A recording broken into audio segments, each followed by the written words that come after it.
Welcome to First Aid Airgun. I'm your host Lou, and today we're doing another lead pellet testing segment with the Winchester 177 caliber pointed pellets. But there's a difference. I got a yellow tin and a white tin. Different part numbers. Let's take a closer look real quick. First up is the older tin. It is the yellow highlighted letters. As you can see, the part numbers are different on the white tin. The white tin are lighter pellets, 7.5 grains for the new tin on the right, and I believe the older tin on the left there with the yellow color is a 9.7 grain pellet. As you can see, there are some differences in shape, point, length, the whole 9 yards. There you go. There's some of the differences in the .177 Winchester pointed pellets between the old yellow part number tin and the newer lighter pellet with the white tin. So let's check out some performance. Let's go down to the chronograph first and see what kind of difference we get in numbers. We're going to be using the Umarex Synergist underlever today for our shooting because I'm trying to see if I can get the magazines to fail. I had a magazine problem a little while ago. So right now we're using that gun for testing. Let's get started. 7 grain. Old style, pointed Winchester pellet, 177 caliber.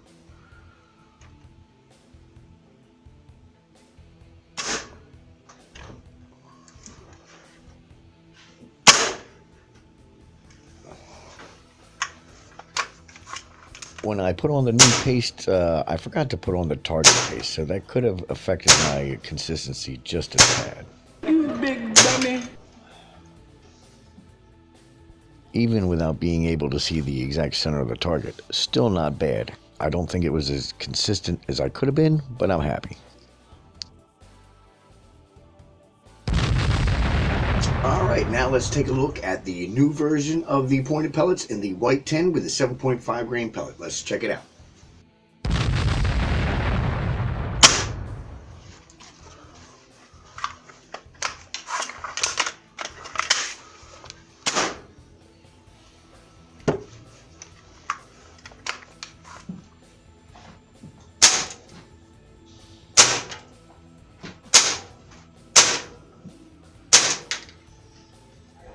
Didn't do any adjustments on the scope, but for some reason they shot a little lower than the heavier pellets for some reason. But we did have a tighter group, but that's also because I put a target center dot sticker there and was probably able to get a little more consistent shot. So we ended up with a dime size group at 10 yards. Alright, now we've had a chance to shoot both versions of the 177 Winchester pointed pellet. Let's take her into some ballistics gel now. Let's check that out.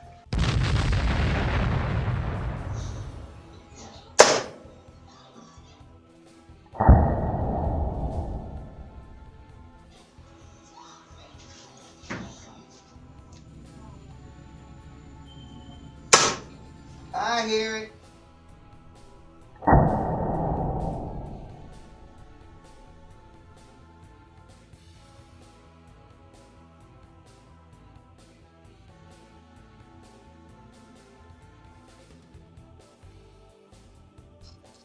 We did get some deformation on the right with the lighter pellet. That's because it hit the gel and then bounced off the table into the gel again. So we did get deformation, but we did get a little bit with gel only with just the pointed pellets. Impressive.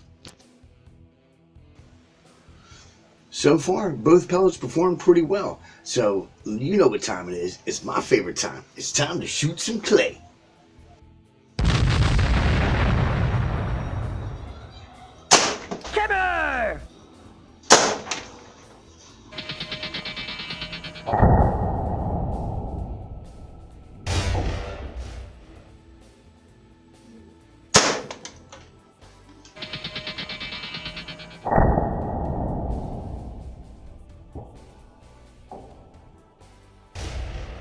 Before we wrap up the video, I'm going to add a new segment to it.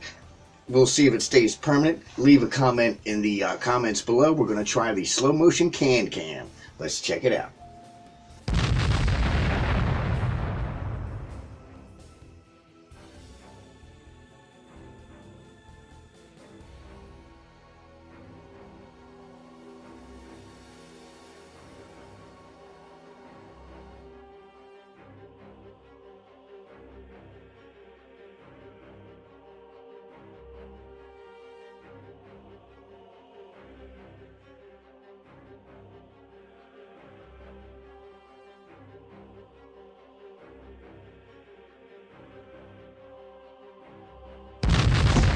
that was a pretty good comparison for both the older version and the new version of the pointed pellet. I hope that Daisy does come back out with the older, heavier version. Just like to have that little bit of extra weight for downrange energy retention. But at 10 yards, they both performed well. Shot into ballistics gel and clay, did a good job, had a little bit of deformation, which is for me unusual to find in a pointed pellet, but good job there. Like to test these bad boys out at 25 yards once we get a chance. Probably in the springtime, we're going to have to probably wait on that, but we got lots of pellet testing coming up. So that's what I got for you. If you can find the older Winchesters, snag them up. They're a little heavier. If you like shooting a middleweight pellet, 7.5 grains, that might be a pellet that you want to choose. Check it out. Anyway, that's all I got for you now. Hope you enjoyed. Let me know about the Can Cam segment. And everybody, stay safe. I'll catch you all next time.